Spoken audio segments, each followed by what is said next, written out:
Salve, salve, galerinha. Beleza? Thiago dos Santos aqui, ó. Vou começar falando dela, hein? A minha, a nossa, a sua queridinha, a Mato Dentro, cachaça aqui do Vale do Paraíba, nossa... Parceira de muito tempo. É isso, nossa patrocinadora, parceira. E aquele recado de sempre. Maior de 18 anos, se beber, não dirija. Se dirigir, não beba. E se for menor de 18 anos, passa longe da linha. E outro recadinho, qual é o outro recadinho? Ah, o apoio. Ô, gente, ia esquecendo aqui, ó. Chama. Consegui? Ih, velho. Mais um. Eu errei dessa vez, mas galera, entra no apoio, ajuda a gente lá. Faz essa bagaça acontecer, porque a gente gosta, a gente acredita que vocês gostam. Então, é isso, né? É isso, vamos que vamos. Bom dia, boa tarde, boa noite. Aqui, né? Bom dia, boa tarde, boa noite, família. Tamo junto. Ó, Vitinho na voz, chama que chama. Ó, inscreva-se. Primeiro, Luquinha, inscreva-se. Deve estar aí, o Luquinha deve colocar em algum lugar. Tem que fazer assim pra fingir que a gente tá vendo. Inscreva-se no canal. Segue a gente no Instagram. Aqui, ó. Ative o sininho para as notificações. Não consigo, porque eu não sou blogueira. Mas aqui, ó. Tamo aqui. Se inscreve no canal. Ah, a gente tá onde agora? No Spotify também. Não esquece que a gente tá no Spotify. Estamos subindo todos os episódios aí futuramente, mas a gente vai subir aos poucos, porque a gente também é CLT e a gente ainda trabalha na escala 6x1. Fica a dica. Tá aqui, Luquinha? Pegou aqui? Chá de Pinheirinho. É essa aqui? Pera aí. É esse mesmo. É esse aqui? É. Chá de Pinheirinho. Deve estar aqui o QR Code. Pera aí, Luquinha. Acertei? Aí. Chá de Pinheirinho. O QR Code tá na tela. Chama. Ó, uma das melhores bebidas aí do Vale. Não sei se tá nítido, tá nós. E valeu, Dani. Tamo junto. O QR Code tá na tela. Precisar. Muito obrigado. Tamo junto. Você quer chamar? Hoje, você que não dormiu, você que está animado, você que está diferenciado, potencializado? Eu só vou passar um pano pra você, porque você tá aí ligeiramente resfriado ou gripado. Meu Deus do céu. Então, vou passar esse pano pra você, viu? Quero ir pra casa. Ficar Não, debaixo assim. Hoje, o bate-papo pra mim é interessante pelo atravessamento que eu tô passando agora. Um pai de primeira viagem recente. E é um assunto, mas é um assunto importante pra todo mundo, eu acho. E Sim, se não é, deveria, que é falar sobre educação. Porém, eu vou deixar ela se apresentar e falar um pouquinho da trajetória dela aí. É nada mais, ninguém menos, ninguém mais do que a Ellen Cipriano. Palmas pra ela. Isso aí. Então, Ellen, se apresente. Bom dia. Bom dia. Muito obrigada pelo convite, primeiramente. Eu sou Ellen Cipriano, sou mãe do Pedro. Sou pedagoga de formação, sou pesquisadora de literatura infanto-juvenil e sou mestranda em educação na FEUSP, que é a Faculdade de Educação da USP. Sou blogueira, às vezes, criadora de conteúdo, sou contadora de história, sou palestrante, consultora pedagógica, enfim, faço muitas coisas. Tá maluco? Como você mesmo vive lembrando da Alcione, né? Não é uma qualquer. Não, qualquer, jamais. Que isso. Como já diria Alcione, com certeza. Não, é muita coisa pra uma mulher só, né? Não? Tá tudo bem? Tá aí? Tá tranquilo? Tá viva? Tá, a psique tá em dia? Tá. Então tá bom. Sou terapizada. Precisamos, diga-se de passagem, precisamos. Pra gente começar, acho que o pontapé inicial, como foi o seu interesse pela educação e o que aconteceu que você falou, não, vou entrar aí no meio desse... Que assim, não sei se você tá ligado, mas uma galera da educação tá dando meio uma piradinha aí, né? A galera que entra pra esse mundo tá ficando meio pinel. E como que você falou, não, eu vou pra esse lugar aí? Na verdade, meu sonho era ser jornalista, né? Queria ser jornalista igual a Glória Maria. É mesmo? Mas aí, no meio do caminho, eu tive um filho. No meio do meu caminho. E eu tava meio perdida, assim, né? Também não sabia muito bem o que fazer da minha vida. Já tinha iniciado uma faculdade, tinha parado, tinha começado cinema. Gente, cinema é faculdade de gente rica.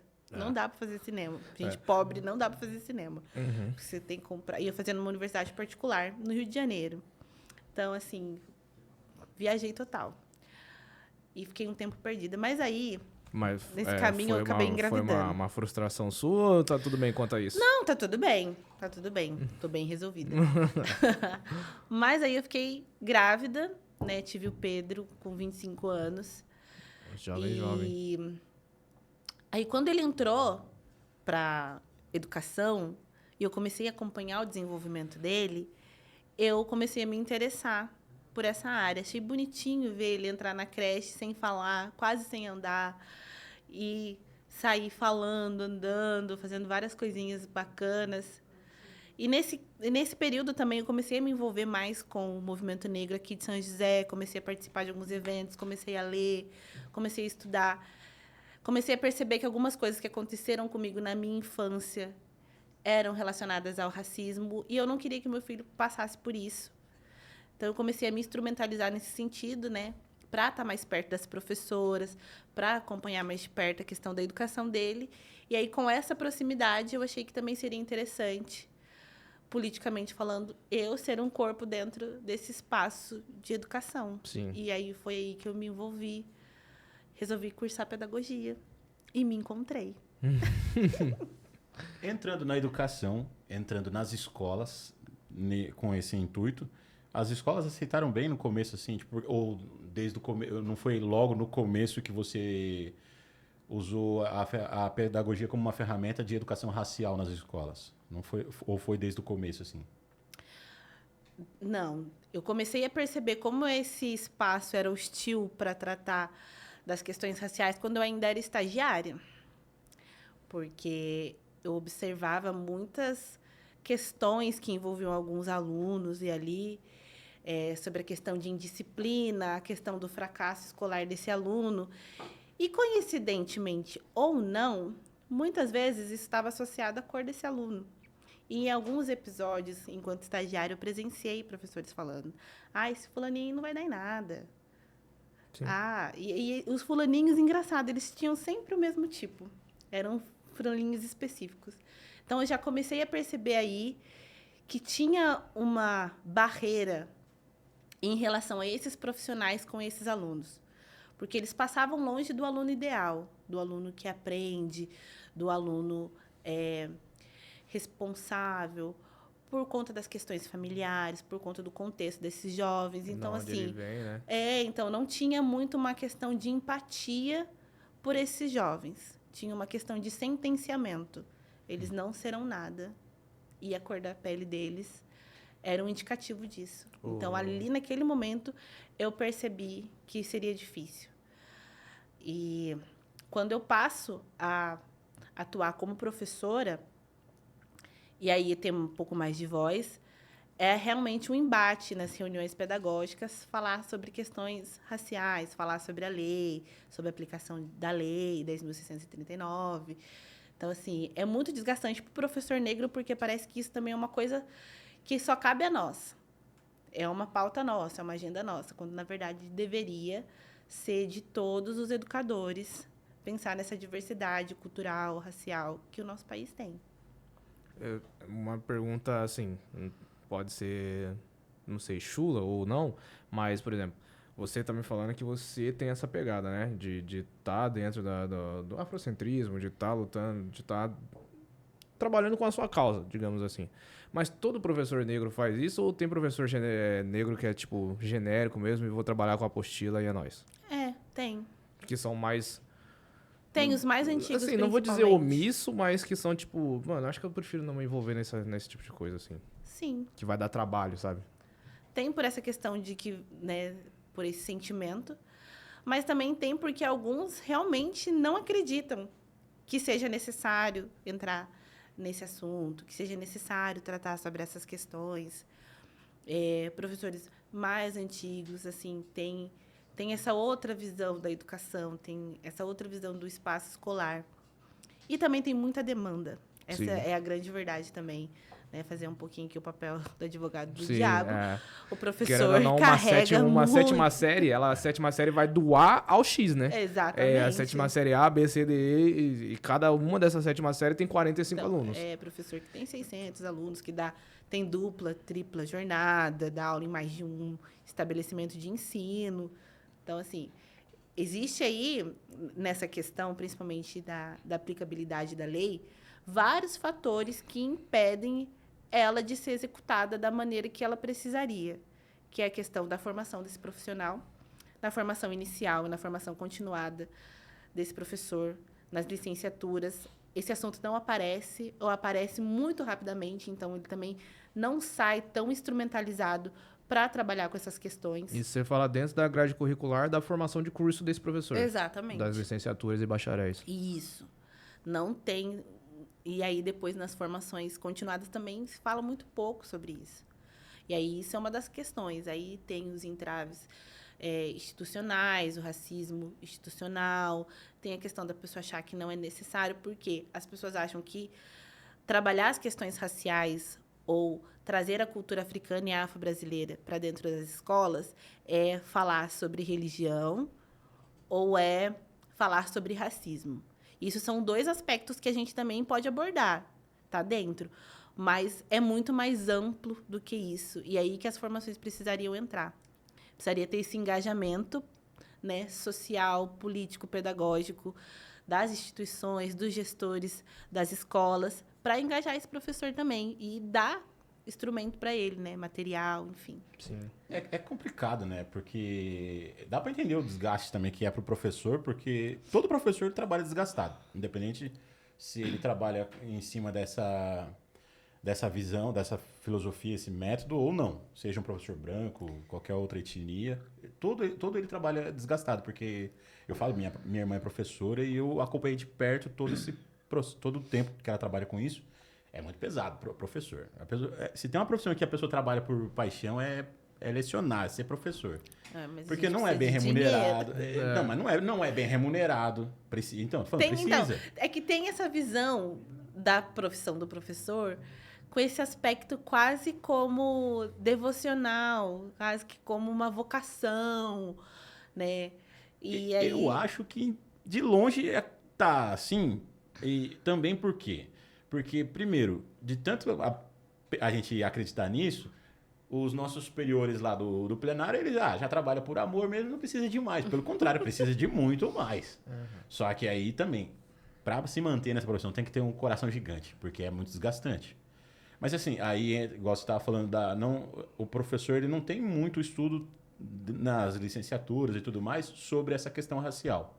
Então, para ele aprender mais, ele precisa estudar por fora. Exatamente. Aí entra mais desgaste, porque vai ter que estudar mais além do que ele já está estudando, e outro que ele vai ter que convencer os outros de que aquilo que ele estudou fora da escola é aplicável. Sim. Então, tipo, para a pessoa que faz isso, a gente tem que tirar o chapéu, aplaudir de pé, e também é fácil também de entender do professor negro que não faz, por conta disso. Sim, porque tem às que vezes a entender gente também um vai... pouco o limite dele, né?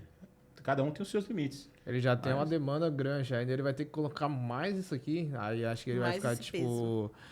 Pô, mano, querendo ou não, Aí, é como olha, cansativo. lá vem aquele professor chato. É, o chato, é o chato, que tudo é mimimi, Ai, tudo tudo é problematiza, racismo. Mas tem uma coisa que a gente... Não pode assim, mais dar nenhuma banana para um aluno que... né? é.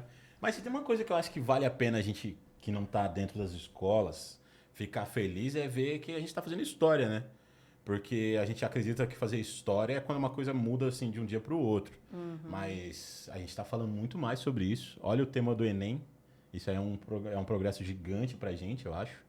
E muita coisa ainda vai vir ainda. Isso aí é só o começo, Sim. né? Eu acho que o INEP ele já vem trabalhando há alguns anos a temática racial da perspectiva negra e indígena. Acho que a gente precisa ainda aprofundar mais a questão indígena, né? Eu acho que a gente ainda fala muito pouco. Acho que o indígena ele ainda é colocado num lugar de infantilização, sabe? Precisa de um tutor, precisa de alguém que fale por eles. E não reconhece a riqueza que é enquanto povos originários da terra que nós vivemos. Então, eu acho que a gente precisa aprofundar mais essa discussão. Mas eu acho que o INEP vem fazendo boas reflexões. E a redação do Enem ela é muito interessante, no sentido de que movimenta, né? Faz a gente pensar, a sociedade pensar. Né? Foram mais de 4 milhões de alunos estudando, realizando uma prova, pensando sobre esse assunto, que é a questão da herança cultural, né, africana. E aí eu sempre fico pensando, isso é muito positivo. Mas, e as pessoas que vão corrigir essas provas? Isso. Eles têm esse conhecimento? Esse foi um Eles debate vão também, né? saber entender essa perspectiva da redação construída? Fica o questionamento. Sim. Esse foi um grande debate que fizeram também, né, nas redes sociais aí que eu vi. A galera falando, tá, mas e quem vai corrigir? E também é válido dizer que até mesmo quem vai corrigir, que, sei lá, eles vão chamar uma pessoa negra para corrigir, mas será que essa pessoa também tá apta a corrigir?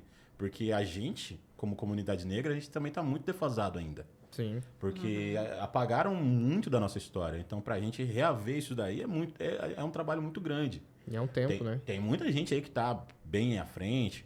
Eu digo você até como exemplo, mas ainda é um número muito pequeno. Então, é complicado. Mas ainda assim, eu tento pensar de uma forma otimista, de que eles estão dando um passo Estamos importante. caminhando. Eu acho Porque que a gente vem eu sei que caminhando. de 3 milhões de escola, para cada 3 milhões de escola deve existir uma Ellen só. Tipo, Já pensou? é isso. Uma Ellen para cada 300 escolas. Acho que uma Ellen só não dá conta, né? Ah, não, mas eu acho assim que existe um movimento de professores, de educadores que fazem isso. Acho que eu sou também muito porque essas pessoas são, porque essas pessoas fazem. A gente está tendo aqui uma experiência muito positiva na nossa cidade, que é um trabalho da Luciana Brauna e da Shiva Carolina, que é o Sementes Afrodescendentes, que é um projeto que está nas escolas, em algumas escolas estaduais. Então, eles vêm trabalhando a Lei 10.639 no sentido de fomentar as discussões, de instrumentalizar os professores, de incentivar os alunos. Isso é uma das ações. Mas eu sei que existem outras ações também sendo construídas aqui no nosso município, em algumas escolas. A dificuldade justamente é essa, que são questões, são pontuais, mas elas estão acontecendo. De alguma maneira, isso é positivo no sentido de fazer as pessoas refletirem sobre a importância. Sim. E pra eu também conseguir ter uma ideia mais ou menos daquilo que a gente está falando, mas, por exemplo, a gente quer falar sobre educação racial dentro das escolas e tudo mais, mas como que a gente consegue reter o aluno dentro das escolas? Porque hoje o número de defasagem de alunos, na verdade, de evasão de alunos é muito grande, né? Porque eu vi um dado recente que até nos anos iniciais o número de alunos em escolas estão diminuindo, assim. Eles não estão ficando mais nas escolas. Seja os mais velhos ou seja os mais novos. Eles não querem mais ir para a Então, escola. precisa entender por que eles não querem mais. Né? Precisa... Como é que a gente faz para que eles entendam que a escola é importante e é interessante para eles? Para que a gente consiga ensinar tudo que a gente quer ensinar para eles. Como que a gente vai meio que... Ô, molecada, vai pra escola. Porque na minha época era assim, né? Minha mãe falava, mano, mãe, mas hoje é feriado, nem todo mundo vai. Hoje é ponto de nem todo mundo vai. Você não é todo mundo. Você vai pra escola sim. Agora, hoje em dia, acho que já não Cara, é mas mais vamos tão abrir assim. uma reflexão aqui. Mas você já provou a pensar que talvez você só terminou a escola porque alguém te obrigou? É. Então, mas então por que, tipo assim, quando a gente estudou, a gente era obrigado a ir, porque os nossos pais obrigavam. A gente terminou e por que hoje talvez obriguem e não terminam? Será que isso não tem uma relação com, por exemplo, a globalização que a gente vive? De ser mais cômodo a pessoa estudar, ficar no Facebook, por exemplo, do que ir para a escola? Eu acho que deve ter uma relação muito grande. Então, sei lá, fica aí a reflexão. Eu acho, assim, que alguns dados dão conta da evasão escolar no sentido de que as crianças elas precisam ajudar em casa, precisam trabalhar. Os jovens acabam, né, na pandemia, isso aconteceu muito de jovens que não voltaram para a escola porque viram que trabalhando eles eram mais produtivos e ajudavam mais a sua família. Então, a gente precisa de política pública. E aí, os nossos governantes precisam trabalhar, então precisam fazer o dever de casa, então precisam ter pesquisa, investigar por que essas crianças não estão indo para a escola.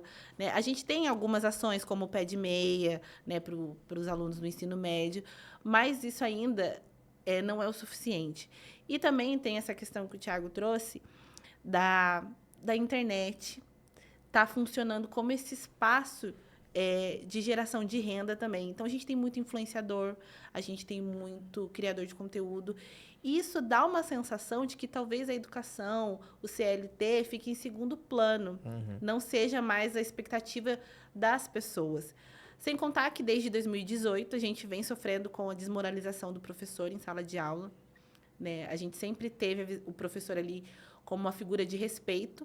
A gente não tinha dinheiro, mas a gente tinha prestígio. Agora a gente não tem prestígio nem dinheiro. Tá muito difícil. Sim. nesse sentido de que, inclusive, as crianças pequenas, elas ainda respeitam mais a questão hierárquica, né? Eu sou professor, você é o aluno, há ali um respeito. Mas nos anos finais, né, e no ensino médio, já tem uma contestação maior por parte desses jovens por conta dessa desmoralização que a gente vem sofrendo nas redes sociais. E, assim, eu acho que são vários fatores que influenciam a evasão escolar. E, assim, a gente vê muito hoje influenciador pequeno, criança, falando que não precisa ir para a escola. Por que eu tenho que ir para a Sim. escola? Os mini-coach. Gente, eu fico... Olha, dá uma Sim. tristeza. Ah, mas... Porque eles talvez não precisem. Porque essa galerinha é tudo herdeiro, né? A profissão deles é ser herdeiro. Não, talvez eles não precisem. Mas aí, eles chegam na grande massa, que não tá ali letrada, que não tá consciente e acha que também pode. E não pode. E o trabalho reverso que a periferia faz é justamente dar o celular para essa criança. E não fiscalizar, não vou dizer fiscalizar, mas não monitorar o que essa criança está fazendo com o celular. Porque daí ela vai consumindo esse tipo de trabalho, aí que ela não vai para a escola mesmo. Se ao menos estivesse no celular, mas jogando de vez em quando ali o Free Fire da vida, mas também estudando, de vez em quando assistindo uma videoaula, vendo alguma coisa assim, ok. Mas não, deixa Deus dará, porque é mais cômodo, é menos trabalho para o pai ou para a mãe. Exatamente. Aí deixa a criança ali. A família, com certeza, tem a sua parcela de culpa nessa questão. Até porque eu cansei de ouvir meu pai falando que a educação começa em casa, né? Começa em casa. Então... Exatamente. Começou a ficar mais cômodo, né? A criança chorar e o pai dar o celular. Tá tudo bem. Eu acho assim que para o professor ainda mais, como você falou de 2018, acho que ficou ainda mais complicado porque dali para cá a galera, uma certa ideologia começou a levantar a bandeira de que o professor é de esquerda ou de direita, aquilo, e ficou tipo assim, politizando a educação, como se, tipo assim, existe uma que é certa e outra que é errado. E o professor tá doutrinando. Gente, ficou ali tomando bala dos dois lados. Tá conseguindo nem fazer as crianças interpretar um texto direito. O que é super importante. Mas, assim, se a educação dentro de casa é uma educação forte, uma educação participativa, seu filho tem você como referência, tudo que ele vivenciar, todas as experiências que ele vivenciar na escola, ele vai balizar por aquilo que ele tem dentro de casa, como moral mesmo, como ideologia, como viés. Então, esses pais muito preocupados com essa ideologia que está se construindo dentro da escola, eu acho que eles têm que olhar um pouco mais para a forma como eles estão educando seus filhos. Porque eu tenho certeza que se houver uma fala meio torta, algo no sentido que acenda um alerta na criança, ela vai conversar com esse pai, ela vai ter a oportunidade de falar para ele aquilo que ela não está gostando. E eu acho que falta muito hoje justamente isso, parceria entre a família e a escola. A família meio que virou inimiga da escola, entendeu? Nós estamos em lados completamente opostos, quando, na verdade, se todo mundo trabalhar em prol dessa criança, dessa educação, a roda vai girar com muito mais facilidade, vai ser muito mais tranquilo, tanto para essa família, para esse aluno, quanto para esse professor. Mas você não acha também que a gente esbarra em alguns viés, se alguns viés seja do professor quanto da escola? Porque, por exemplo, Thiago é um cara que tem o viés de educação africana e eu sou um cara de viés de educação evangélica, católica. Aí, pô, eu não vou querer que meu filho aprenda sobre, como tem algumas pessoas que soltam esse tipo de coisa, sobre Umbanda, sobre, sei lá, Candomblé. E eu, do mesmo jeito que ele não vai querer que a filha dele entenda que, sei lá, que Jesus, brancão, loiro do olho verde, é o que tá certo, sabe? A gente tava eu acho que às vezes, às vezes a gente esbarra muito nessa questão, porque o que hoje em dia se tem liberdade para falar de tudo, inclusive algumas coisas que não precisam ser faladas. E eu vejo que tem muito disso, da galera esbarrar nesse viés, seja político, seja econômico, seja religioso. Então, mas a escola pública especificamente... Sendo que o Estado é para ser laico, né, no caso. É um espaço que precisa abraçar todas essas diversidades, todos esses eus pensantes. E é um grande desafio. Quando a gente pensa nos orixás, por exemplo, pelo menos eu, dentro da minha perspectiva de educadora, eu observo os orixás muito pela perspectiva mitológica africana, assim como a mitologia grega, romana, tem Zeus, tem Poseidon, a nórdica tem o Thor, que viram entidades que entram na nossa casa através dos desenhos animados, das revistas. Esse é uma perspectiva que a gente pode trabalhar, por exemplo, as questões que envolvem os orixás. A gente não precisa necessariamente estar falando sobre religião para falar sobre Oxum, para falar sobre Yansan, para falar sobre Xangô. Tem essa perspectiva também mitológica. Mas é aquilo, né? Tudo que envolve o negro vem envolto desse viés preconceituoso. Porque ninguém se incomoda do filho querer ser o Thor, do filho assistir Percy Jackson e querer ser Poseidon, sabe? Então, por que quando é com a questão da população negra, tem todo esse frisson, essa coisa assim de, não pode, não podemos falar. Ó, eu vou estar falando um pensamento filosófico e talvez um pouco da minha perspectiva também. Porém, eu sei que tem professores que falam sobre isso. Inclusive, agora me fugiu o nome de um professor de história, que ele tem um canal no YouTube muito bom, falando sobre religião.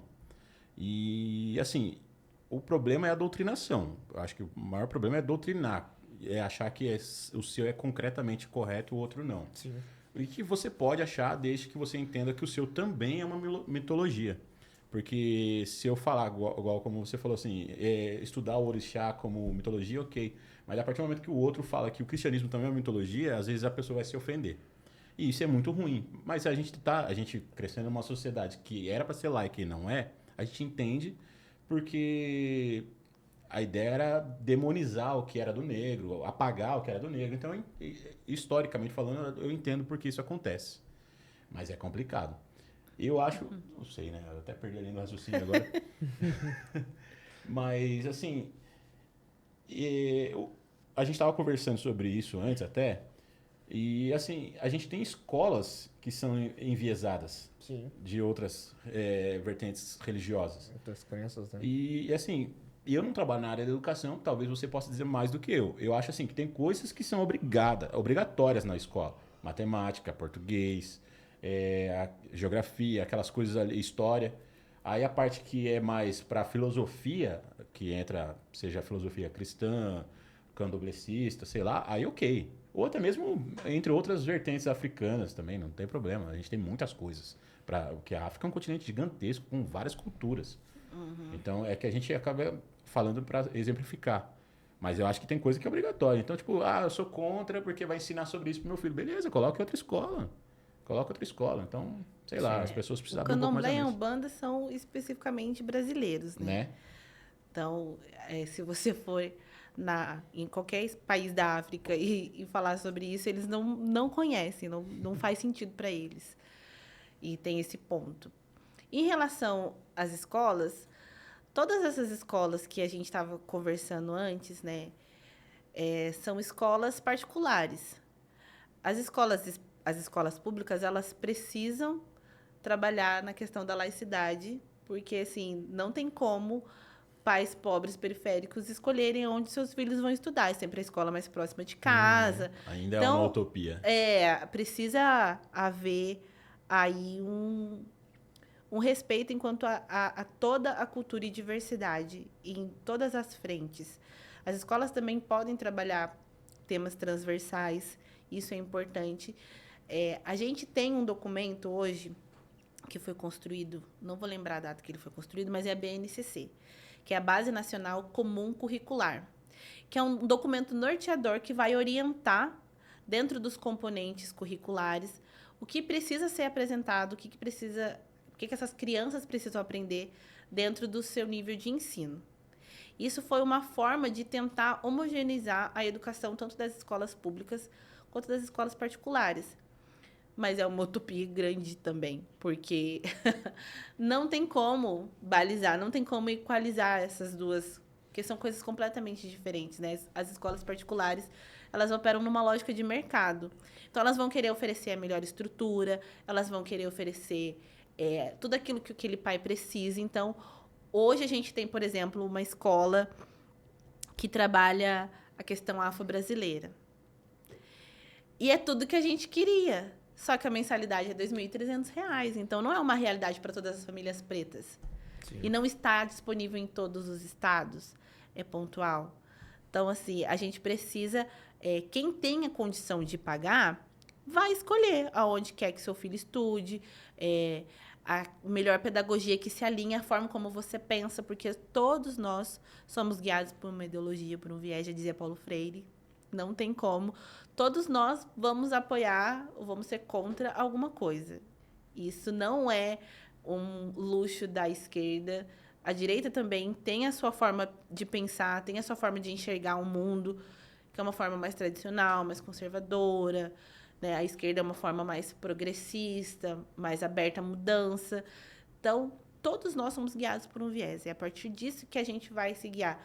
Mas a escola, ela precisa ser um espaço que respeite isso. Não é que a escola vai ser neutra, porque não tem como. Os professores, eles partem de algum lugar, né? Seja professor... Eu tenho amigas professoras que são evangélicas, por exemplo, e trabalham em escola particular e não gostam, por exemplo, de comemorar o Halloween. Então, a sua turminha vai fazer uma coisa diferente, né? Vai participar ali daquele momento, mas de uma maneira diferente. Por isso, a gente tem reuniões pedagógicas, a gente conversa, porque é aquilo, é tentar alinhar todas as ideias convergentes, divergentes, e é um desafio para a educação. É doido. Conheço amigas minhas formadas também na biologia, professora de física, química e biologia, e não falam sobre a teoria do Big Bang. Não falam sobre a criação do mundo, porque, no caso, né, para elas, Deus criou a Terra em 7 dias, aquela questão do barro e tudo mais. Essa é a crença. E aí, por isso que eu falo que às vezes a gente esbarra em alguns viés. Não falam também uma coisa, a gente viveu isso quando alguns professores começaram a falar sobre a sexualidade na escola, e aí sai aquele tipo de frase: eu não quero que meu filho escute para ele não virar gay.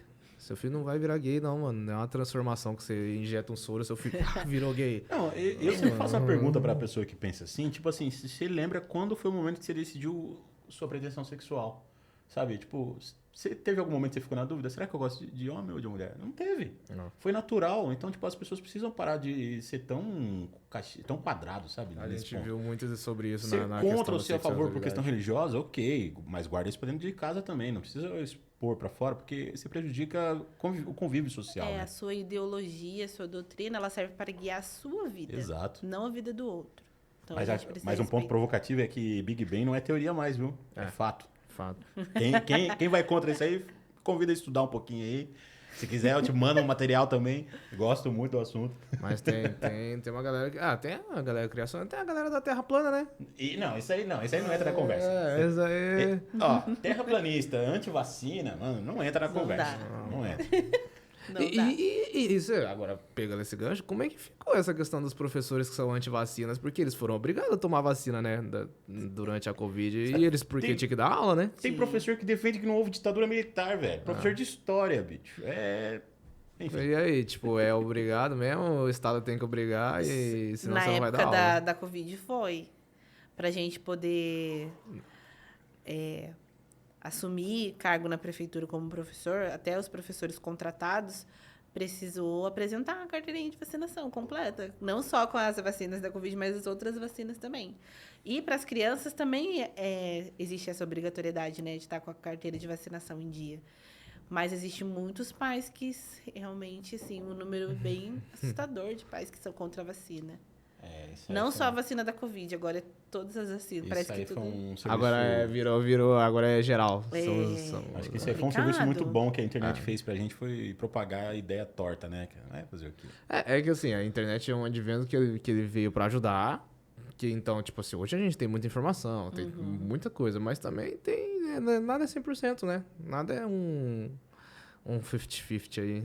Eu defendo de que a ciência criou a internet, jogou pro mundo, mas não entregou o manual de instruções, né? Então, O isso. povo tá usando da maneira que Né? quer. Isso E aí. é difícil. Mas assim, vamos falar de educação mesmo, gente. Vamos falar de educação. Baixando o gancho, você falou várias vezes sobre a lei, você pode falar pra gente o que é essa lei, a lei 10.000? Era exatamente o tá. ponto que eu ia falar. Você falou várias vezes da lei, já Pra quem não pegou essa lei, a moça vai falar aí, ó. Anota. Porque tem uma galerinha comentando muito, voltou a falar muito dessa lei, mas ninguém... Bom, primeiro que o pessoal vê o número da lei na internet ali e não vai no Google procurar sobre. Aí tá uma galera ouvindo, mas não sabe. Então vamos explicar para elas. Bom, a Lei 10.639, ela foi uma alteração da LDB, que é a Lei de Diretrizes e Bases de 96. E ela institui a obrigatoriedade do ensino de história e cultura africana e afro-brasileira em todas as instituições de ensino, sejam elas públicas ou privadas. Essa lei foi alterada em 2008 para a Lei 11.645, para a inclusão também da cultura indígena. É isso. Pegou aí? Depois você vem É fazer uma esse lei que corte a aí, gente Luquinha. tem há mais de 20 anos, fez 20 anos ano passado, e a aplicabilidade dela esbarra em todas essas questões que a gente já está conversando aqui. Falta de informação, falta de formação, preconceito, racismo institucional e várias outras cositas. Eu acho que, não sei, né? Falta de informação é uma coisa que é difícil combater? Mas graças às redes sociais a gente tem bastante ferramenta.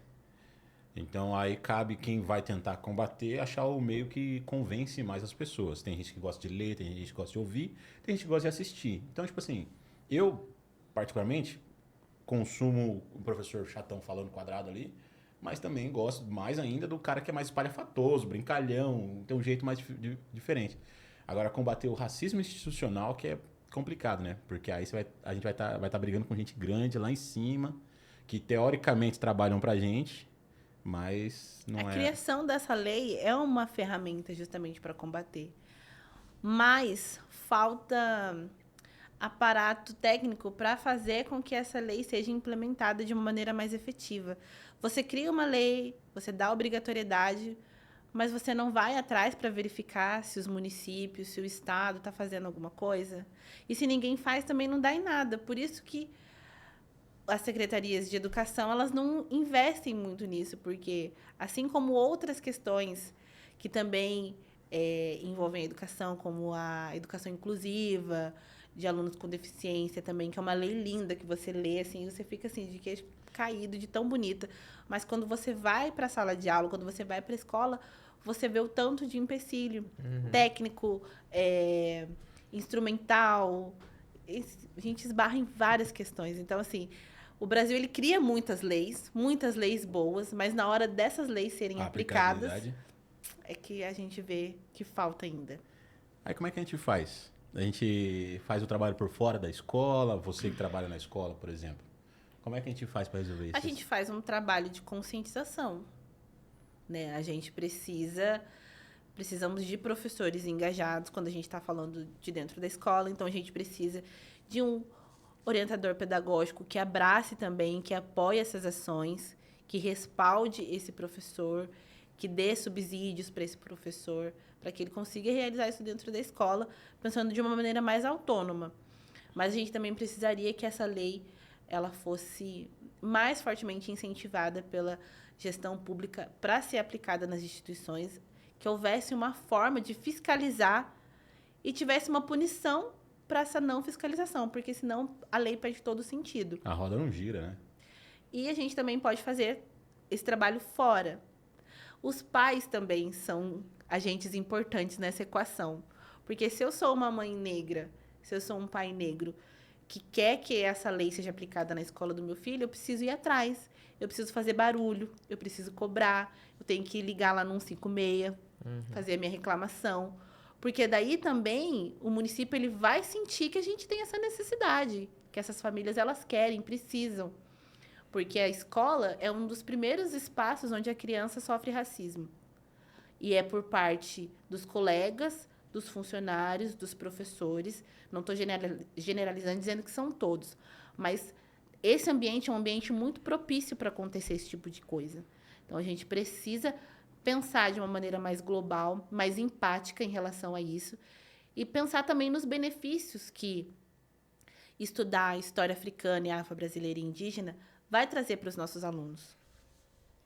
O professor, ele tem uma autonomia para chegar e fazer isso? Ou qual que é o processo que o professor tem? Eu sou um professor. Qual que é o processo que eu preciso fazer pra chegar lá e falar, ó, pra chegar nos meus alunos e ensinar algo que eu falo, pô, isso aqui vai ser interessante. Ou eu preciso só seguir a cartilha da apostila? Não, na verdade, o que acontece? O município, vou falar do município porque é onde eu trabalho, ele tem o currículo que ele criou a partir da BNCC. O município de São José dos Campos criou um currículo. Então, todos os componentes curriculares, eles estão ali discriminados com o que você precisa dar para esses alunos dentro de cada componente.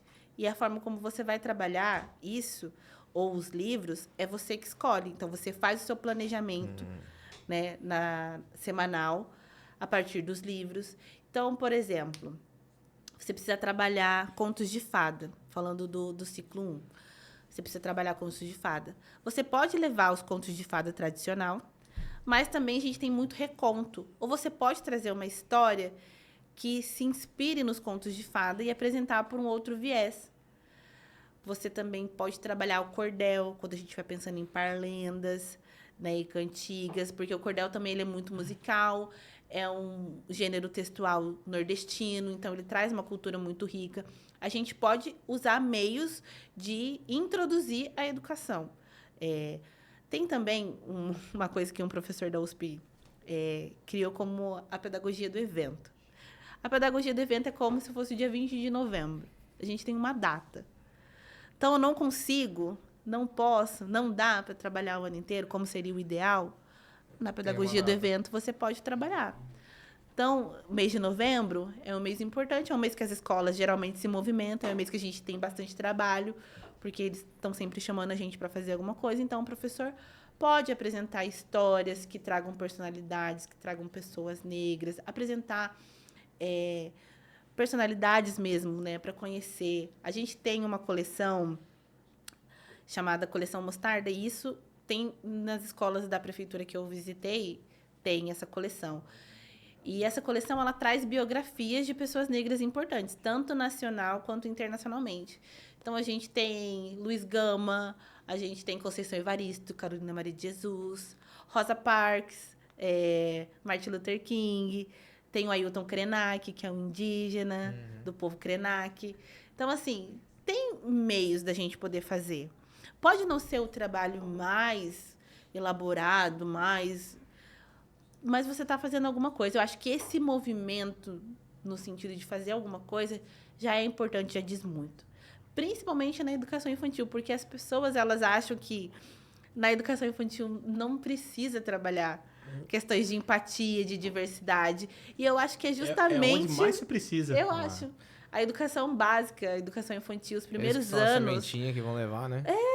Tudo que você aprende nessa fase, você vai levar pra vida Até os inteira. 6 anos ali, tudo que você aprende de 0 a 6 anos é uma coisa que vai ficar muito marcada. A forma como você é educado, né? Isso tudo vai marcar muito e vai seguir com você para sempre. Vai, como é que fala? Influenciar o seu modo de viver, de pensar, de aprender. Sim. Então, é importante nos anos iniciais. E é por isso que, até que eu e o Vitor, a gente estava conversando muito de trazer você aqui. Porque a gente viu que você trabalha com isso. Inclusive, eu até queria parabenizar, que eu vi que você postou um agradecimento sobre a menção sua no Enem, né? Do Estela Sem Deus. Isso. Gente, eu fiquei muito feliz. Porque, assim, trabalhar com jovens é um desafio para mim. Eu gosto muito de trabalhar com criança. Então, quando eu fui atrás das meninas do Núcleo Iabás para levar o Quilombo Literário, que é o clube de leitura que eu tenho, para os alunos do cursinho, eu não sabia como que ia funcionar, não sabia como os alunos iam reagir, mas a Mayra e a Mara, elas me receberam super bem, me acolheram muito, eu fiquei muito feliz. Então, elas me cederam todo um espaço, elas foram muito parceiras no sentido de fazer os alunos se engajarem. E aí, quando eles falaram que utilizaram o livro, nossa, eu fiquei radiante, fiquei muito feliz. Um pouco prazeroso, né? Ver isso chegar lá. E sabe que essa profissão do professor é uma profissão que ela mexe com o ego da gente. Você pegar uma criança ali que não sabia ler e você ajudar ela a aprender a ler, isso é uma coisa assim que deixa a gente num estado de graça muito bom. A gente tem até que dar uma segurada, porque a gente não é tudo isso, mas a gente se sente tudo isso. Não é tudo isso. Qual professor não é tudo isso? Mas eu acho que eu teria essa sensação se fosse na minha perspectiva. Desculpa, mas só eu que tenho professor que não é tudo isso, só pra terminar. Eu tenho, Na minha eu tive. perspectiva seria pro EJA, que é a galera... Que eu sou de uma cidadezinha de interior, né? Sou de Luiz Antônio, tem 14 mil habitantes. Então é uma cidadezinha meio agrária que a gente depende de Ribeirão. É tipo São Francisco Xavier e São José dos Campos. E tem uma galerinha lá que é do corte de cana que não sabe nem ler e escrever. Nem do corte tem do corte de cana e do panhar laranja, né? E eles não sabem ler e escrever. Eles já são uma galera mais séria, assim, 60 anos e tal. E tem uma galera lá que tá agora conseguindo, tipo, tirar o RG antes que era na digital, agora já consegue assinar o nome. Já Gente, consegue fazer algumas coisinhas apresentar uma assim. pessoa para o mundo letrado, a gente que vive, né, numa sociedade letrada, a pessoa ela precisa ser letrada até para que ela não caia em armadilhas e ciladas, né? Para que ela não seja passada para trás. Então, assim, é muito bonito. A gente, essa semana, teve uma aula na universidade e foi um seminário que os alunos estavam apresentando as suas ideias pedagógicas, eu estava de monitora junto com a minha orientadora. E essa última apresentação foi justamente Paulo Freire, a ideia da pedagogia do Paulo Freire. E era o livro que eles trabalharam era Pedagogia para a Liberdade. E assim, eu sei que existe... Tem muitas pessoas que não gostam do Paulo Freire. E eu acho que tá tudo bem. Depende. Eu não acho, mas tudo bem. Não, depende, porque assim, nem todo mundo é obrigado. E é meio difícil entender o Paulo. Eu não sei se você já pegou um livro do Paulo Freire pra ele. Ele realmente, ele é um pouco difícil. É complexo. Mas aí, eu consegui compreender, porque a minha orientadora é aquilo, né? Eu tive uma formação na graduação, muito básica da básica. E agora, no mestrado, eu estou tendo a oportunidade de ampliar tanto o meu conhecimento quanto o meu referencial teórico. E aí, a minha professora falou uma coisa que eu acho que é justamente o que pega no Paulo Freire. O Paulo Freire, ele não tem, assim... Ele não revolucionou nada, ele não criou nada. Mas ele decodificou muitos pensadores. E a obra dele, a grande parte da obra dele, está nessa questão de decodificar esses pensadores e de sistematizar aquilo que eles pensam e apresentar para as pessoas. Eu acho que ele foi revolucionário com a questão da alfabetização de jovens e adultos. E eu vi um vídeo bem antigo, né, dos alunos que auxiliavam ele nesse processo de educação. E eles aprendiam em 40 horas, gente. Assim, é surreal. Em 40 horas, as pessoas elas saíam do analfabetismo e entravam na questão letrada. E aí... Era muito massa, é muito legal isso, é muito bacana. Eu acho que ele precisa ser respeitado pelo que ele construiu enquanto um pensador. E é isso, um pensador ele vai ser amado, ele vai ser odiado, Sim. gente. É isso.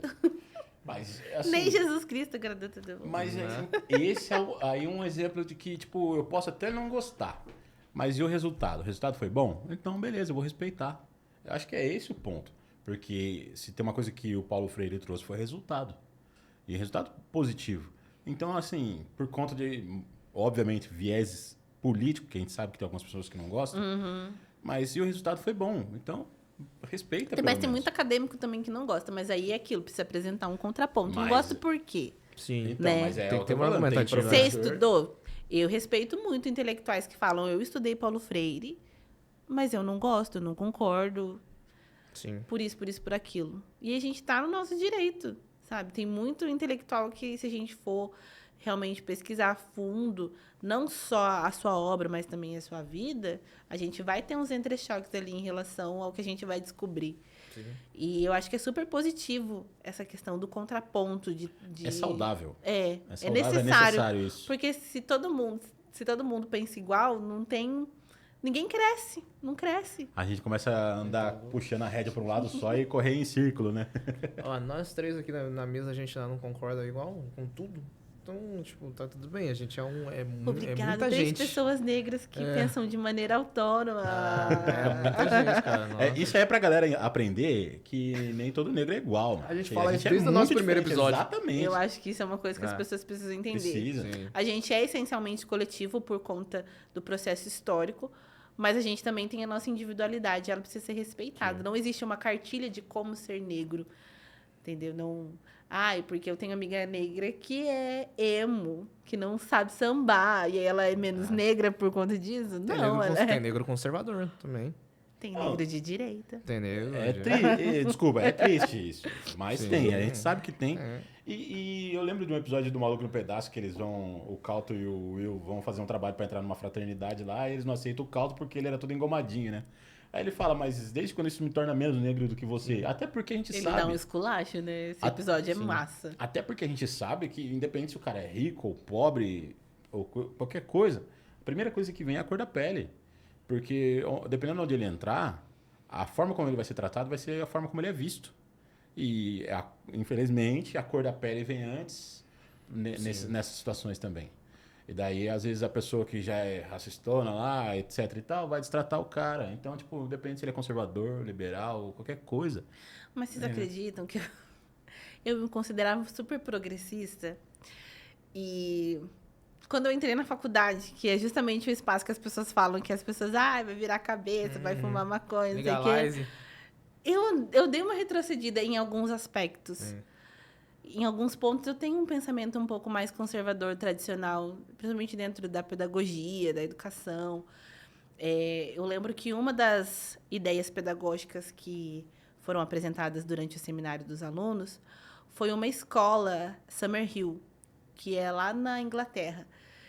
E lá, essa escola ela é revolucionária porque ela é do século passado e ela já pensava de uma maneira totalmente libertária. Então, as crianças, os jovens, eles moravam na escola, né? Era um internato, e eles participavam de todas as decisões e discussões e criações de leis. E eu achei isso um absurdo.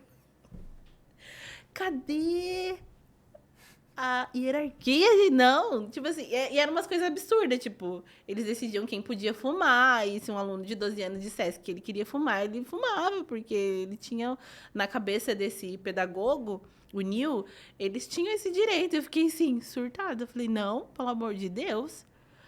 Ele tinha um dia da semana, na sexta-feira, ele chamava os alunos para conversar individualmente. Ai, gente, eu tenho uma cabeça. Eu sou mãe, né? Então, assim, tem umas coisas que eu não aceito. Você não vai ficar fechado num quarto com um adulto conversando sem ninguém perto para saber. Não. Então, eu percebi também. E eu acho que isso é importante a gente ter em mente que essa coisa muito fechadinha também em caixas em relação a essas questões políticas é muito complexo, né? Eu, obviamente, tenho uma tendência a ser de esquerda, enxergar o mundo de esquerda, mas eu consigo também criticar a esquerda. Sim. Com certeza. E eu faço isso muito no meu perfil, critico muito. Critico mais que a direita porque é onde eu tô inserida. Então, poxa, então a gente não pode falar que o Lula tá fazendo uma coisa que não é legal. Até porque se é um pensamento que a gente defende, que a gente... Bom, eu confesso que eu não ajudei a colocar o Lula lá porque eu não votei nele. Não votei no outro, de maneira alguma. Mas assim... mesmo assim, a pessoa que votou nele, não posso criticar nada. Pelo contrário, você votou, você deve.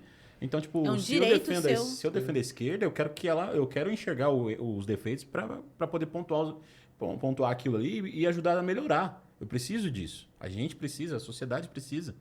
Então, se eu sou de direita, a mesma coisa. A pessoa precisa ver aquilo ali, não é perfeito, não é o E eu vou céu. dizer uma coisa para vocês. Eu tenho muita... Agora que eu tô começando a me letrar politicamente. Então, eu sempre tive muita dificuldade em entender os conceitos de direita e esquerda. Isso, para mim, sempre foi muito difícil. O que eu tinha claro que a esquerda, ela lutava pela classe trabalhadora, porque tinha muito... A minha família era petista, sempre votou no PT. Então, isso dentro de casa sempre foi uma coisa clara. E aí, a gente era contra o FHC, que era o PSDB. Então, assim, isso daqui eu não gosto... Isso aqui eu gosto. Era assim que eu me identificava politicamente. E aí, quando eu começo a estudar, me aprofundar mais nessa questão, eu começo a entender que tem muitas nuances. Tem várias esquerdas, não tem uma esquerda. Sim. Tem várias direitas, não tem uma direita. E aí também, eu não sei vocês, mas eu tenho... eu gosto muito de ouvir né, quando a pessoa tem bom senso também. Eu não vou seguir um Fernando Holliday da vida. Sim. Pelo amor de Mas eu gosto de acompanhar algumas pessoas conservadoras, eu gosto de acompanhar algumas pessoas de direita, justamente para entender como elas pensam e para criar o meu contraponto. Eu não vou entrar no perfil dessa pessoa e discutir com ela porque ela tá ali apresentando uma coisa. Mas eu fico refletindo com aquilo, porque eu tava muito numa bolha que pensava muito igual a mim.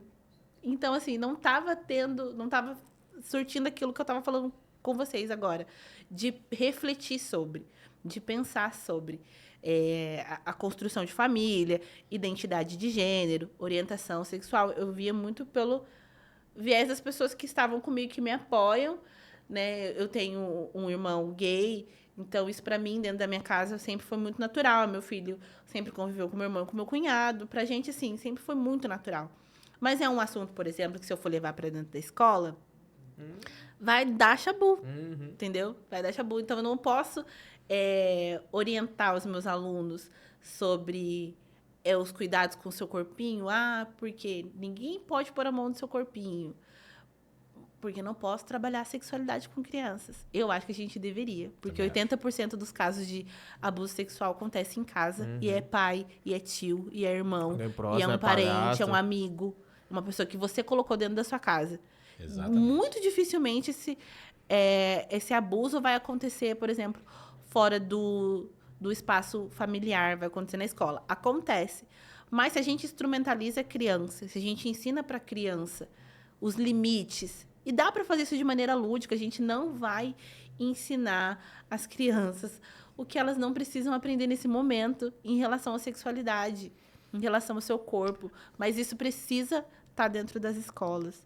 A gente conversou um pouquinho antes, né, sobre gravidez na adolescência. E isso acontece também porque às vezes a menina não sabe, o jovem não sabe. Ah, mas agora tem internet. Tá, mas às vezes eles não vão procurar saber como evitar uma gravidez. O hormônio tá ali, a coisa vai acontecer, e quando Vai ali eles na verem, hora, no aconteceu. momento, né? Eu acho que um problema grande também é o adulto achar que falar de sexualidade é só o ato sexual em si, né? Mas tem a violência, tem as mudanças do corpo, Sim, hormônio, isso é que importante. tudo gera como você pensa sobre aquilo que você está vendo, sabe? Por exemplo. Né? Eu acho muito engraçado agora o meu filho. Cada dia ele tá com uma voz diferente. E a voz dele tá meio fina, tá meio grossa. E ele mesmo faz as perguntas dele, né? Em relação às espinhas. Ai, meu bigodinho tá crescendo, né? O pelo também cresce em outras partes do corpo. Ele tá com quantos anos? Ele tá com 11. Então, ele realmente tá entrando nessa fase. Sim. E é legal se a escola poder ter essa liberdade de conversar com o aluno. E não ser tabu, gente. Assim como a questão racial, muitas vezes também é considerada um tabu, a questão sexual também Eu entra acho nesse que mesmo lugar. Eu, particularmente, acho que tudo que é tabu deveria ser falado. Deveria ser falado assim, determinados pontos que incomodam. Dentro da escola, dentro da igreja, seja qual igreja for. Porque é por evitar de falar sobre isso que acontece tanta coisa ruim. Tanta coisa ruim. Então, Eu assisti um documentário, agora esqueci o nome do documentário, mas eram jovens de algumas partes do mundo, não apenas católicos, que foram conversar com o Papa Francisco. E assim, eu acho que de todos os papas que eu acessei contemporaneamente, que foi o Papa João Paulo, o Papa Bento e o Papa Francisco, ele é o mais, não diria progressista, porque daí eu acho que já é demais, mas ele é o que mais promove o diálogo. Então, ele sentou para conversar com esses jovens, e inclusive um jovem desses, ele foi abusado dentro de uma escola católica, lá em Roma, e o caso foi arquivado, ele levou isso para o Papa prometeu que ia rever, que ia dar um posicionamento para ele. Eu achei isso super bacana, porque é justamente isso, né? Por que a gente não fala sobre essas questões no espaço escolar? A quem serve essa ignorância dos jovens, das crianças? Sabe? É isso que a gente precisa refletir também. Por que a gente não pode ensinar as crianças a se proteger, a se defender de um abuso sexual? Sim. Sabe? Eu fico muito reflexiva sobre isso e sobre o meu papel como educadora. Porque o meu papel como educadora é ajudar essa criança, esse jovem, a se tornar um cidadão. Esse é o papel da escola, né? Então, a gente precisa ajudar esse sujeito a ser um pensador crítico, a ter entendimento das coisas. E como eu posso fazer isso se todo momento eu estou sendo cerceada no meu espaço de trabalho, eu estou sendo podada, eu não estou podendo conversar com a criança de maneira aberta? Porque as pessoas acham que as crianças não vão entender. E tudo dentro de acordo com a faixa etária, a criança entende sim. Sim, que não é o momento, que ela que tá muito nova, tal. Porque o que difere é o jeito que você ensina. Exatamente. Não adianta eu querer falar em termos acadêmicos para uma criança de 5 anos. Não tem como, não tem cabimento. Sim. Então, acho que... Mas tem um livro que eu gosto muito, que é o Pipo e a Fifi. E aí eles usam, e eles são uns bonequinhos assim, meio extraterrestres, então eles usam toda uma ludicidade para dizer aonde as pessoas podem tocar, porque na creche a criança ela tá vulnerável. Porque sempre vai ter uma pessoa para trocar a fralda dela, para ajudar ela a se limpar no banheiro.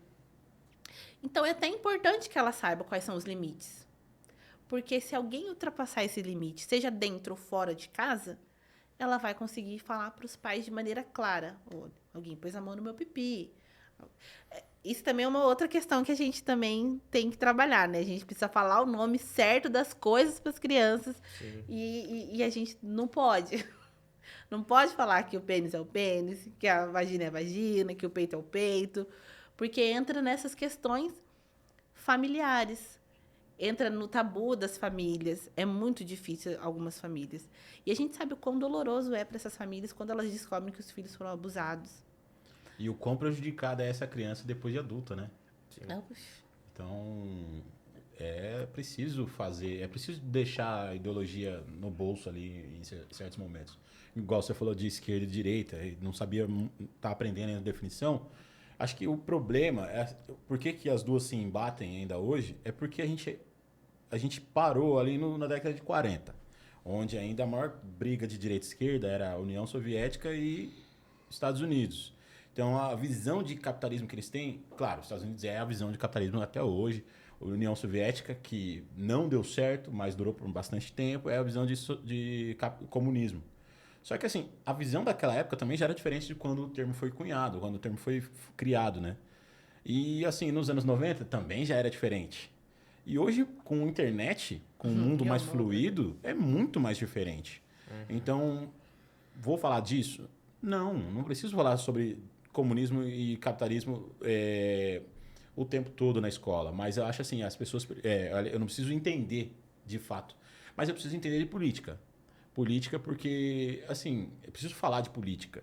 Porque política está em tudo. Dentro de casa, onde eu trabalho. Porque tem hierarquia, tem sistema administrativo, tudo isso aí. Então, é preciso falar um pouco sobre. Eu tenho acompanhado um pouco a discussão das últimas eleições municipais, né, que aconteceram. Quase rolou uma cadeirada aqui em São José também, né? Menino, você viu, Aquilo gente? foi lindo.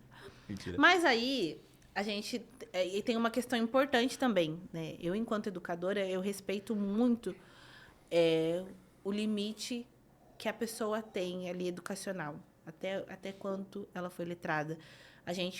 Eu conheço muitas pessoas que não tiveram um letramento acadêmico, que estudaram até a 4ª e 5ª série, que são pessoas extremamente sábias e inteligentes, e tem pessoas PhDs, doutorado, mestrado, que são pessoas, assim, que não sabem tratar bem uma outra pessoa. Que prova que estudar muito não é ser inteligente. Tem um conhecimento técnico muito bom, mas perde em outras partes.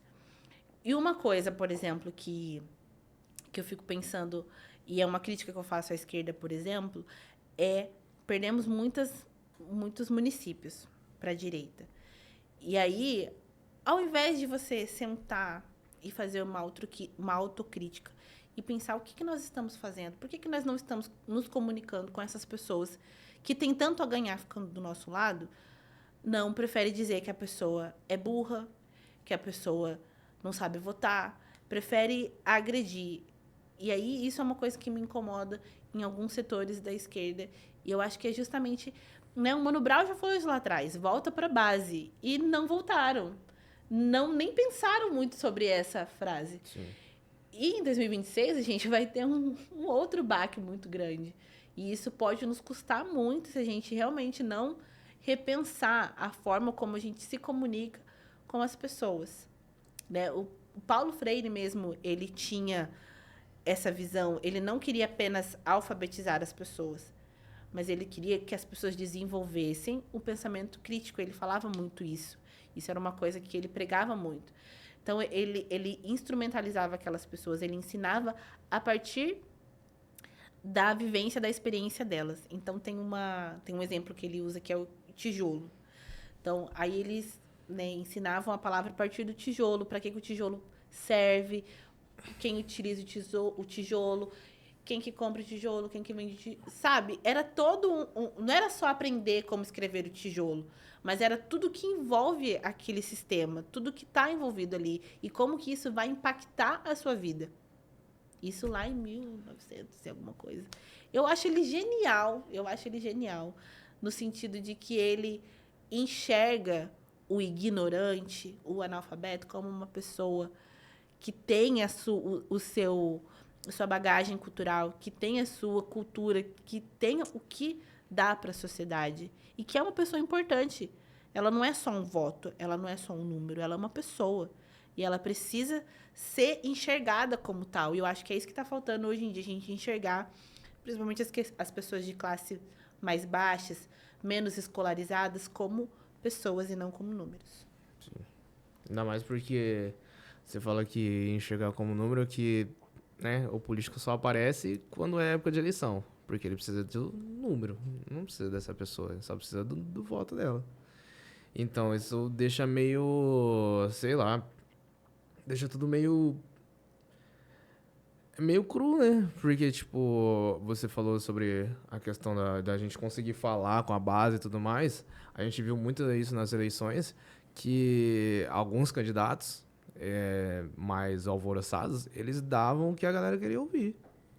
É isso. E, tipo, aí o candidato que a gente tava em mente, né? Que era o de mais de esquerda e tal, ele não sabia rebater isso. Porque ele não sabia trocar essa ideia, não sabia falar o que a galera... Ou pelo menos dar mastigado pra galera entender que, ó, gente, o que eu tô tentando falar pra vocês, que eu tô tentando conseguir pra vocês é o mínimo. E o outro não, ele dava o que a galera queria. Ai, gente, o movimento da escala 6 por 1 é uma coisa que eu tô achando maravilhoso. Falei com o Thiago, falei, estão unindo todo mundo, direita, esquerda, Então, pessoas, classe trabalhadora. Só da gente ver a galera que defende a ideologia do Tinhoso lá dividida por conta desse negócio aí, pô, isso é um progresso gigantesco pra mim. Pô, mano, sei lá, eu tô quase pulando só de alegria de ver isso acontecer, falar cara. Que essa parada for aprovada, vai ser, pô, então, mas vai acabar com a nossa vida. O lado bom disso aí, primeiro, a gente tá trazendo as pessoas pra discussão. A gente tá fazendo as pessoas conversarem mais. E segundo, eu espero que também as pessoas enxerguem isso como assim, ó, a união faz a força. Então, se a gente se juntar para outras questões também, a gente também consegue. Basta a gente participar mais, se unir mais, conversar mais. Então, sei lá, eu espero que as pessoas façam isso. As leis trabalhistas que foram mexidas na época do Temer deram uma desestabilizada, né? Enfraqueceram os sindicatos. Né? Os sindicatos também era um movimento que conseguiu muita coisa, né? O 13º, férias remuneradas. E hoje ele é meio que o vilão também. Muita gente não gosta do sindicato. E assim, isso aconteceu por várias questões, né? A gente sabe que tem várias coisas que envolvem isso, que não é só a demonização por parte dos empresários, mas ali mesmo dentro do núcleo do sindicato acaba acontecendo coisas que acabam afastando o funcionário do seu meio político. Tem uma escritora que eu gosto muito, gosto de várias, né? Mas eu gosto muito da Carolina Maria de Jesus, porque ela é uma mulher que a gente consegue enxergar a sabedoria dela. Né? Não sei se vocês já leram Quarto de Despejo. Infelizmente, é a única obra dela que eu li. As outras eu ainda não li. Mas é uma obra emblemática justamente porque é uma mulher muito sábia com a sua pouca escolarização. Né? Com o seu pouco letramento. Teve até uma discussão quando relançaram os livros dela. Vamos corrigir ortograficamente a obra de Carolina Maria de Jesus? E a gente não pode fazer isso. É como se a gente estivesse apagando a essência da autora. Ela precisa estar ali. E ela fala justamente sobre essa questão do político, sobre essa questão da fome, sobre a dificuldade de ser uma mãe solo. Então, o livro dela é riquíssimo. Eu já vi a resenha. Fora que foi, né, traduzido para mais de 13 idiomas, assim, uma mulher. E é muito triste saber que ela morreu da forma como ela morreu, né? Quase na miséria, não tinha nada. Mas a gente sabe que ela tinha esse capital cultural que veio a partir da vivência dela. Era uma mulher elegantíssima, era uma mulher educadíssima, que morava na favela, mas que tinha o seu cantinho ali todo arrumadinho, lia toda noite, escrevia toda noite. E que, sabe? se bem me lembro, até, é que até recomendo a galera para conhecer um pouco mais sobre a história dela, quem não conhece, a temporada sobre ela no podcast do História Preta. Sim. Que eu sou fã do podcast, assim sou suspeito para falar. Ainda quero trazer ele, o Thiago André aqui, já mandei mensagem, mas ele não me responde. Futuramente. Mas, assim, se não me engano, ela, no entanto, foi muito amiga da Tarsila, do Amaral. Não lembro agora, uma escritora grande. Foi a Clarice Lispector. Clarice Lispector. E, inclusive, teve um evento da qual as duas se encontraram, que é muito doido você pensar que uma vem de uma sociedade muito distante da dela. E ainda tinha essa conexão através da literatura. Então, que nem você falou, corrigir a ortografia dela seria um crime, eu acho. Eu também acho. Seria Considero que é mais apagar a um essência apagamento. da pessoa. A gente precisa saber que ela, com a limitação de letramento que ela tinha, ela conseguiu construir uma obra que alcançou, que se comunicou com várias pessoas. Que ela entregou o que ela tinha, né? Exato. Que era muita paixão pela literatura, pela educação. Inclusive o erro de ortografia. Às vezes. Que ali fazia parte dela, né, mano? É a história dela isso também. Eu acho ainda que o Audálio Dantas, que foi o jornalista que conversou com ela, que achou os diários, eu acho que ele ainda deu uma lapidada. Eu acho que ele Provavelmente deve ter dado uma corrigida, assim. Mas é justamente... Não corrigiu tudo. Ele poderia ter corrigido tudo naquela época mesmo. Mas eu acho que não ia ter o mesmo impacto. Sabe? Sim. Acho que às vezes por questão de identificação também, né? Também. Porque, sei lá, às vezes o ler alguma parada com mais erros de ortografia faz você entender até mais sobre o que ela quer falar. Porque, sei lá, é igual... São as falas do dia a dia, né? Particularmente falando, seria mais minha visão. Eu acho assim, dependendo do tema que eu colocar na redação do Enem, a ortografia para mim é o que menos importa. Se eu fosse professor, se eu fosse o cara que ia avaliar a mas redação. aí não. Particularmente, depende muito... Então, eu tô falando, depende do tema. Porque aí, se ele me entregar um conteúdo assim que me impacte, que vai gerar uma coisa, ok. Então, mas é justamente aí que mora a questão, porque o Enem, ele é uma prova, ele é um vestibular, assim como todos os outros vestibulares, que é para balizar a educação. Ele tá ali no sentido de qualificar e de categorizar as pessoas e colocar elas. Faz sentido. Então, assim, não é um espaço que vai permitir esse tipo de coisa. Faz sentido.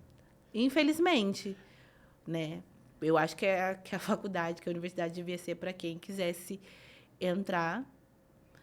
Na Argentina mesmo não tem vestibular. Quem quer fazer faculdade, faz faculdade. Nem pra gente caminhar... Não que a Argentina hoje em dia seja um modelo de alguma coisa, né, gente? Principalmente financeiro, né? E político. Principalmente. Mas pra gente caminhar por um momento já de final, a gente gosta, como a gente tá falando sobre a literatura, a gente gostaria de ouvir dicas suas de literatura para que a gente consiga, tipo assim, pô, tem um filho de essa idade, tem um filho dessa idade, tem um filho dessa idade aqui. Quais são os que você indicaria? O que você gosta? Como você seguiria nesse caminho? Afinal de contas, ela tem o Quilombo Literário, que faz esse trabalho. Pra quem não segue, gente, tá aí ó, no Instagram, tá? Depois a gente deixa no link, Quilombo Literário, hein? Que afinal de contas faz esse trabalho, né? Então, tipo, mesmo que você não indique livro, sei lá, o que você indica pra alguém que vai começar a ler, talvez, que caminho, enfim. Certo. No meu perfil também eu tenho bastante dica já de livros infantis, de livros para educadores, né? A forma como os professores também podem usar essa literatura dentro da sala de aula. Então, me sigam também nas minhas redes sociais, Ellen Cipriano, que lá tem muita dica. Bom, eu indico para as pessoas começarem por livros pequenos. Se você está querendo criar o hábito de leitura, pegue temas, assuntos que você goste. Eu gosto muito de crônica, de conto, que são histórias curtas, né? Às vezes tem várias no mesmo livro. Para as crianças, eu acho que um caminho muito gostoso de acessar a leitura é através dos gibis ou HQs. Eu acho que é um universo que precisa ainda ser explorado. Existe aí dentro do campo literário um certo preconceito com esse gênero, por ser um gênero mais, né? Assim, as pessoas consideram, né? Eu amo literatura, então para mim, assim, toda literatura é boa, menos a do Lobato. Mentira. Não, verdade. Não, verdade. Eu não indicaria, mas eu também leria com ressalva se você fosse ler, porque é uma literatura. Se você for apresentar para criança, é um arsenal de xingamentos que ela vai ter acesso dentro da escola. Eu acho Então, que a maior ressalva para importante. ler Monteiro Lobato é a sua idade. Seu nível de crítica, talvez. Se for criança, ela vai aprender como xingar gente preta. É. Isso. Bem assim. Mas eu tenho muitas amigas, professoras, que gostam do Monteiro Lobato. Eu sou muito fã do Pedro Bandeira, que é muito amigo. Não sei se ele era amigo ou se ele era um admirador do Lobato. E aí, todas essas pessoas que, né, tentam, de alguma maneira, dar uma suavizada naquilo que ele foi, mas eu acho que a obra dele fala por si, a gente não tem muito o que fazer. Eu respeito quem leu, quem gosta, mas eu não leria enquanto professora, não indicaria para os meus alunos, porque eu fui ler Reinações de Narizinho, eu fiquei assim, horrorizada, eu não consegui terminar de ler. Foi a primeira obra do Lobato que eu peguei, ninguém me avisou, eu já era adulta. E assim, a minha referência do Monteiro Lobato é o Sítio do Pica-Pau Amarelo, que passava na televisão. Então, para mim, era ok, era muito legal. Quando eu chego na literatura, me dá um choque. Mas, obras de autores nacionais, por favor. Eu tenho um amigo baiano, Marcos Cagé, que escreve literatura afrofuturista para jovens. É maravilhoso, gente. Ele tem, assim, desde os pequenininhos até os maiores. Então, leiam, né? Vocês que querem aprender um pouco mais, querem ver essa perspectiva dos orixás dentro da literatura para as crianças. Ele é uma excelente referência no assunto, quando a gente pensa sobre isso. Gosto também da Ana Fátima. Aqui em São José, a gente tem literatura da Jéssica Nitelli. Ela escreve para jovens adultos. E ela escreve literatura LGBT. Então, assim, os livros dela se passam aqui em São José. Eu acho maravilhoso a gente conhecer os espaços. Eu gosto muito de ver isso. Então, é uma dica boa que eu dou. E ela é daqui da nossa cidade. Então, vamos valorizar a literatura, né, do Vale. A Luciana Brauna, minha irmã, minha amiga, ela tem 2 obras, uma coletiva, né, Se Me Deixassem Falar, que foi feita com outras escritoras aqui também de São José, e Partos Pandêmicos, que é uma literatura já mais ensino médio ali, adulto.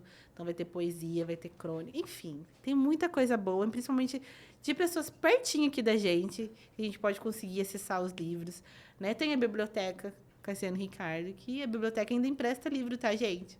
As pessoas acham que não tem ainda mais funciona, isso. né? Ainda funciona. Dá para estudar. Eu lembro que quando eu era mais jovem, eu ia estudar lá, era muito massa. E ainda são espaços que estão abertos, que têm atividade, que promovem a leitura e a literatura. Eu acho importante a gente estar participando, estar incentivando, porque é legal. Sim. Falando em leitura do Vale, pra quem é maior de idade aí, pra quem é já mais sabido, tem o quem? Martin Mendes, que tá ali no cantinho ali, ó. O Feto tá ali no cantinho, Martin Mendes, nosso parceiro, e tem o Acrimônia também, que tá na pista aí. Tá maneiro, e futuramente o Fernandão, né? Também. Fernandão, verdade. Fernandão, futuramente. Deixa eu dar uma notícia em primeira mão pra vocês. Eu também sou escritora, acho que eu não falei isso no começo. Eu também sou escritora, e eu escrevi uma obra infantil, e em breve eu vou estar lançando o meu financiamento coletivo para publicação independente dessa obra. E a gente vai divulgar essa parada. Com certeza. Vai divulgar essa parada. Tem alguma data prévia, alguma coisa, só...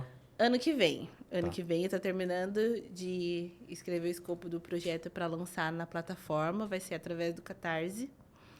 E eu estou muito animada para publicar meu livro, que é um livro infantil. Trata também dessa questão racial dentro do espaço escolar.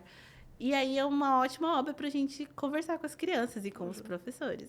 É sua primeira obra? Minha primeira obra solo, mas eu já participei de uma coletânea de crônicas pelo selo Off Flip. E foi da edição de 2023, eu acho. Que das massa. crônicas. Que massa. Ó, só pra contextualizar o que o Vitor falou do Marte aí, ó. Gente, que tá esse livro aqui. máximo. A mão nem aparece, enfim, ó. Não, é pra dar o foco As- lá. A blogueira foi. Enfim. Ó, procura lá o Feto ou Acrimônia. Mano, o Marte é muito parceiro, gente boa pra caramba. Esse livro aqui é fenomenal. Eu li, assim...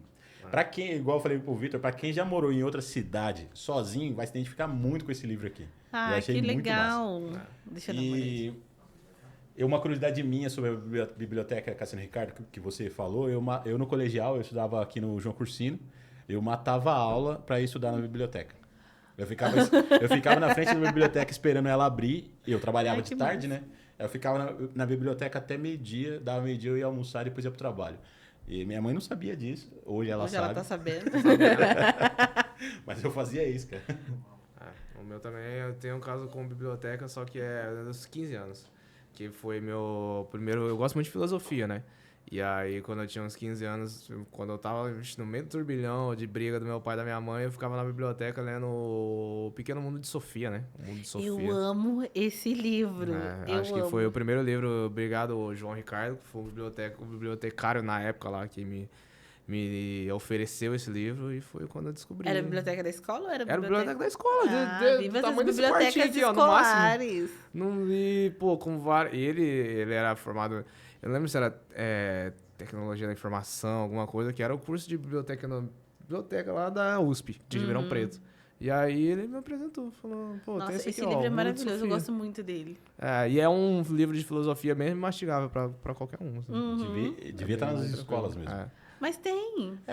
É difícil. Eu estudei numa escola que não tinha, viu? Eu vou te falar, Eu li na assim, biblioteca também, mas... que a rede municipal de São José dos Campos, e ninguém tá me pagando nada pra falar não, ela tem, de estrutura, ela tem uma estrutura muito melhor que o Estado. E as bibliotecas das duas escolas que eu tô fazendo trabalho de campo, elas têm obras muito diversas, e isso é muito legal. Então, a gente encontra muita obra de autor negro, literatura negra, literatura folclórica, indígena. Eu acho que isso também é um ponto importante, né, para a gente pensar também essas questões no espaço escolar. É a estrutura. Então, assim, as escolas do município, elas têm uma boa estrutura. Ó, pegando o seu gancho também, ninguém tá me pagando nada pra falar isso. Mas se quiser pagar. Mas se quiser pagar, as escolas municipais aqui de São José dos Campos são tão bem estruturadas que hoje eu faço freelance com um menino que ele tá se formando em nutrição e tá fazendo trabalho nas escolas municipais de São José dos Campos, né? Fazendo um trabalho de balanceamento da dieta. E, mano, a alimentação é uma das melhores. A alimentação é uma das Verdade, melhores das hoje, municipais. né? Eu estudei em escola municipal do 6º ao 8º ano, na época não tinha nono, mas era meio complicado essa parte aí. Mas na minha época já era bom. É que eu sou um pouco. Eu estudei em escola... Eu sou um mas pouquinho mais jovem que você. A gente não é tão distante a idade, viu? Mas 10 anos? Você Não tem quantos é? anos? Não, mentira, né? 10 anos. Não, Caraca, mentira que eu. Jogou você velhão agora. Mentira. Caraca, Não, jogou você mentira. velhão. Eu tava achando que eu era jovem. Para, não é isso. Não, você é jovem, gente. Vamos parar você com é isso. jovem. Esqueci, acabei de fazer Mas então, 36. por exemplo, você pode falar que você é sério? 30 a mais. Eu sou mais velho que você. Eu sou mais velho que você. Você pode falar Mas que não você... é muito, né? Mas então, a diferença é É pouca. pouca diferença. Mas é que eu queria ter estudado nessa escola que você estudou, porque a que eu estudei não era muito boa a parte de alimentação, não. Pensa pra um gordinho como é, gente. Isso é muito ruim, cara. Mas a estrutura era boa, assim. A sala de biologia, o laboratório de ciências que tinha era muito bacana. Então, a biblioteca era muito bacana. O atual prefeito, ele fez um processo de revitalização das escolas, né? E ainda continua. Foram 17 escolas municipalizadas do Estado. Então, ainda tem a estrutura do Estado. Então, elas também vão passar por esse processo. E aí, tem sala maker, tem... A estrutura é muito boa. O que eu acho que falta hoje para educação, e não só em São José, mas, né, em alguns outros estados, é a valorização do profissional, do professor. Eu postei o videozinho lá do deputado reclamando que ele trabalha fora das horas dele. Quer pessoa que trabalha mais fora das horas do que professor, que trabalha às vezes final de semana, corrigindo prova. É hora extra todo dia. A gente Que a única precisa. folga é a hora que vai dormir, né? Porque tá Exatamente. jantando, tá ali na frente do computador. E trabalhando. até para se caso que as pessoas querem que a gente faça por nós, a gente precisa de tempo de qualidade, a gente precisa de horas para se dedicar a esse estudo, a gente precisa de apoio para fazer uma pós-graduação, sabe? Eu acho que investir também na qualificação do profissional, Sim. do professor, melhores salários. Né? A lista é grande, eu ficaria horas aqui dizendo tudo que precisa melhorar na minha profissão. No estado, assim, eu particularmente tenho minhas críticas com relação a esse projeto do atual prefeito aí do Educação 5.0, né? Tem um lado positivo porque- nisso, tem um lado positivo, mas como você falou, a parte humana do projeto ele não pensa, né? Mas isso é crítica minha, eu não vou abrir isso aí no episódio. Mas acho que uma névoa que paira em cima da educação no estado é o lance da privatização da escola, né? Acho que Sim. isso aí pode ser muito ruim pra gente. Que eles começam privatizando só a parte estrutural, né? Por favor. Ah, não vamos mexer na parte pedagógica, até a gente piscar. A gente piscou, Uhum. é professor ganhando R$ 1.600, trabalhando 44 horas semanais, fora os finais de semana, entendeu? 44 horas dentro do prédio da escola, né? Vale lembrar isso. Sim. Não chega a 44, né?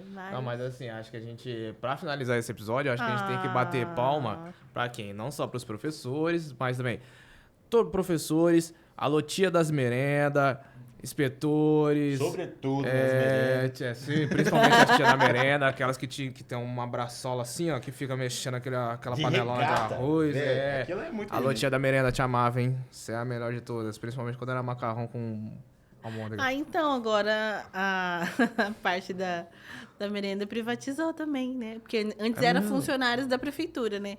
Agora são empresas terceirizadas. Mas então, Mas a tia a da merenda qualidade... agora Não, é... mas existe ainda a tia da merenda. Não, com certeza. A qualidade da comida ainda é boa, como a gente Tem que bem ter. ressaltou. Tem que ter a Mas tia é da isso merenda. mesmo. Aos apoios dos alunos com deficiência, que são pessoas as extremamente pessoas que- necessárias dentro da sala de aula. Porque, olha, isso é uma outra coisa. Precisaria de um outro episódio para a gente conversar sobre educação inclusiva. Porque é uma outra questão, assim, que envolve... que exige muito do professor, mas também não dá quase nada em contrapartida, sabe? Fica tudo muito nas costas do professor. O fato dele precisar adaptar o material, às vezes o professor ele não tem a formação necessária para lidar com aquele tipo específico de deficiência, porque existem várias deficiências, Sim.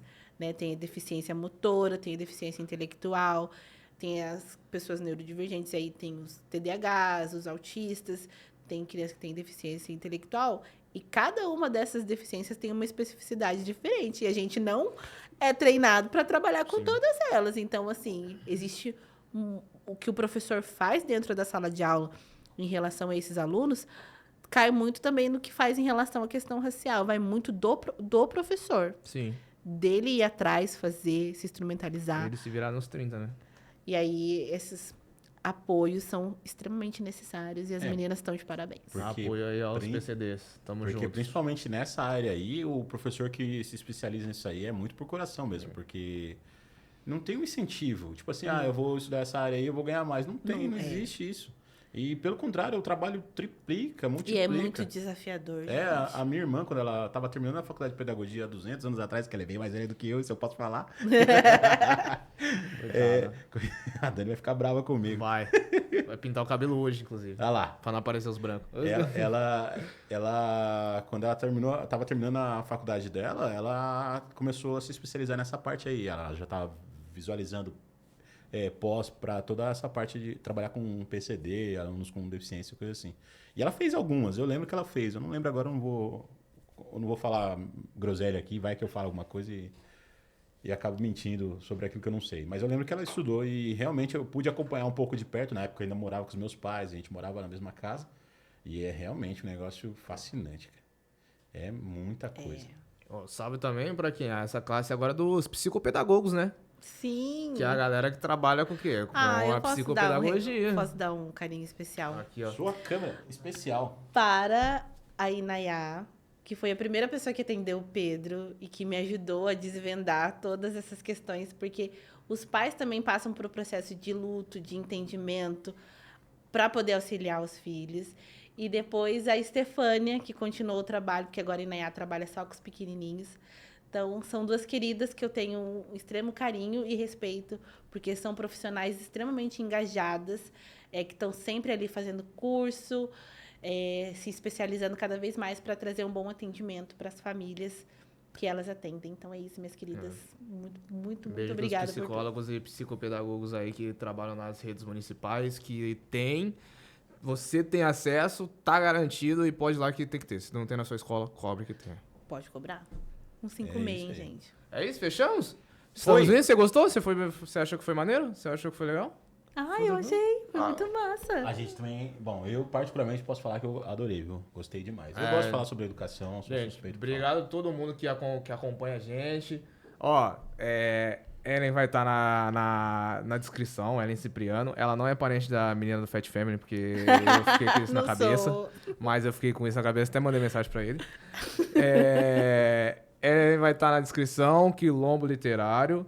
Você quer que coloque mais quem? Não só. Só mais ninguém? Não. Toda essa galera conjunta. E todo mundo que segue a gente, segue ela, porque ela é... Pô, ela é demais, não tenho o que falar. Obrigada. E, pô, obrigado. Tô muito feliz pelo mesmo, convite. Porque é isso, pra gente, a gente só tem que agradecer. Negão, principalmente pelo viés dele de hoje estar sendo pai. Papaizinho da Suri. E eu porque... Será em breve? vai Não, que em um breve dia aí, não, né? Não, em breve não. Pode Em jogar aí algum mais momento. um papo aí de...